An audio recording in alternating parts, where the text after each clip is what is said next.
The topic I'm going to share with you today is epilepsy. Epilepsy, or seizure disorder, it's generally known, is abnormal, excessive electrical activity of brain. If it's only a little focal bit of brain, like here, my finger could start twitching, and it's a surprise. I'm not asking for that activity, but that bit of brain is electrically unstable, not controlled by the surrounding brain, and the finger is twitching. So this would be called a simple motor seizure. It spreads, it involves more digits than the arm, and eventually it can cross and involve both sides of the brain, and then you pass out.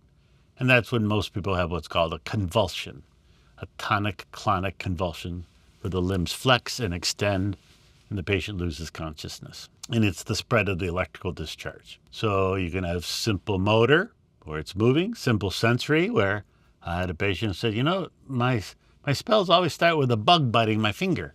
And that's what it feels like to her, because it's the sensory bit of brain that's firing.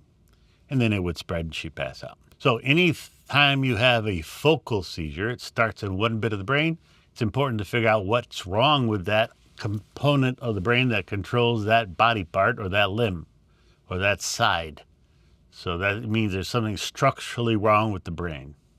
And sometimes those are treatable in their own right. The classification for seizures that spread are called simple motor or partial seizures that then generalize. There are some genetic seizure disorders that are generalized from the beginning because the brain developed abnormally or with abnormal connections or with asymmetries or collections of cells that aren't where they belong and so aren't controlled by the surrounding cells.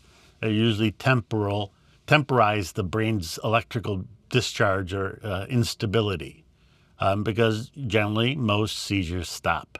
It's because the normal brain overcomes the abnormal electrical activity or the abnormal brain is electrically exhausted from the seizure it had. There are anti-seizure drugs called anticonvulsants or anti-epileptic medications, AEDs. And there's quite a few of them. Some are more focused on generalized epilepsy, primary generalized epilepsies, which are the genetic form, or some are more specific for focal epilepsies than spread. Sometimes the doctor uses a drug for its main component, which is seizure control. And sometimes the doctor uses a drug because of its side effects, because some side effects are not bad. So some seizure drugs promote weight gain, though fewer people need that. And some seizure drugs promote weight loss. Some are mood stabilizers. Some control other disorders that can be helpful. When assessing a patient with epilepsy, it's always important to ask for the source. Maybe 50% of the time, we can actually identify a specific source. The major risk factors for epilepsy are prematurity, birth-related trauma, family history, central nervous system infections like meningitis or encephalitis, or a history of trauma to brain, which could be a tumor, it could be a stroke, could be a concussion. Those are all the most common causes of epilepsy. If you have a breakthrough seizure with no provocation after the age of 30, it's likely you're on anti-seizure drugs for life at that point. The state of Michigan requires that if you have had a seizure in the last 6 months, you should not drive.